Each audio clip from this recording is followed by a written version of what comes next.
In this video, I'm going to be talking about a recirculating, hot water recirculating system I put in my house that I think is really efficient. And so now with my house, I had the additional challenge that they run well with this house. They run all of the water in the attic, and it's in 3/4 inch lines, and then they tee off of those 3/4 inch lines to service all the taps. And so in the top part of this diagram, you can see, okay, the water source would be, when you have a cold and you got a hot, this is coming from the hot water tank. And then they would go out, and then you'd see a number of T's coming off of these lines going to service different taps. So, but you want to circulate. And so, like if you did a simplistic solution, you'd only be able to circulate one line. Well, that's not good enough. We want to be able to circulate all the lines. So we're effectively eliminating the T. So in this bottom diagram is kind of how it ends up being. So here, where we had a T here, we eliminated that T, and that T just became a straight line through. And that goes all the way through to the end as it did before. Now, typically at the end of these lines, at the very end, they've got a where they're teeing it off to go service all the taps. So you're tapping in before that with a T, and then you are running your recirculating line back to the end of this line, where, and again, at the end of this line would very likely be a number of lines coming off that. And then that comes all the way back, and then you have to have the check valve in here, and then now you're tapping back into the cold water. So what happens when the pump runs, the water runs down here, runs down here, runs down here, and then runs here and back into the cold, which goes to the hot water tank. And that just continuously loops around. Now, the reason that it's efficient is because we control it by something like Alexa or Google Home or something like that. And we just say, when we want hot water, we just say, turn on the hot water, and then it runs for 5 minutes, and then now you've got hot water everywhere, and you can just basically go through and have hot water. Now I insulate all the lines so that hot water lasts in those lines quite a while, so you don't have to do it very often. Just as a quick note, I did have another video up, and that video was for motion activation. So where you actually, whenever we walk in the kitchen, this thing would run and automatically recirculate the hot water. I feel this system is way better because there's so many times that you went into the kitchen that you're not necessarily needing hot water. So this system is quite a bit better, and it's way better than the systems that have a timer that is continually circulating this hot water on some kind of a time schedule. So there's going to be a couple different parts to this video. The one part I'm going to be showing you in the attic, basically how I plumbed this thing. And then I'm going to show you where, I guess there's three parts, where I put the pump and how that pump ties into the hot water tank, and where it ties into a plug-in. And then I'm going to be talking about how I set that up in Alexa. So I hope that all this information is of use to you, and let's get going. Okay, in this video I'm going to be talking about a recirculating pump for hot water. And so in my particular situation, I had a T in the attic where this line here went to one part of the house, and then there was a second line, which is actually this one here that you see. And so it kind of serviced the two parts of the house. So I wanted a recirculating line that would service both. And so effectively I took the T out, and then I put just a union in. And so the water takes off, it goes all the way down here, and then at the end of the T, I tied into that with another line.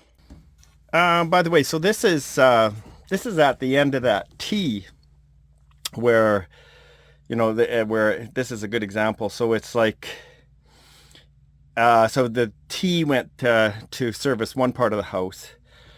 And then so I basically tee into that one with my line, and then that line runs to all the way to the end of the other line, and then tees it into it in exactly the same way. And that's how I service a house that has basically this T setup for the hot water. Eventually, that line comes back, and here it is here where it's coming back. And then I tie into the cold water, and it's very important that you put in this check valve here. Okay, here's where I'm just explaining the pump. So this is the pump that I got. It's as cheap as like 45 bucks or something like that. And then you just basically are undoing the existing line. So you got to get the hot water line. And then you tie in, you just basically tie it. So I had to get a union for that, or a coupling, they can also call it, and screw that on. So it's a 3/4 inch pipe thread. Got to use lots of, the Teflon tape. And so that's how that works. And then this just basically plugs into, now I just got I could put a whole smart plug in there, but mine is a Wemo. You can get them for cheap, like 10 bucks or something like that. And it's just a smart plug that Alexa, in my case, is aware of. It could be Google Home, I'm sure has some equivalent to that. And so that's how the whole thing is powered. And then I'm going to show you how you program Alexa. Okay, so here I'm talking about how you actually get the plugin set up that I showed you in just a second ago here. And so I have a couple plugins set up. They look actually like that. I used something called Wemo. It doesn't really have to be Wemo. It could be any of the ones. I'm using Amazon, so I'm going to show you how to Amazon Alexa. So I'm going to show you how to do it with Amazon Alexa, but Google could do this as well. I've set up a couple plugs here, one for the fountain, one for the hot water tank. There's really just a process. You'll just have to follow the instructions in terms of how to add the device to make it aware of it.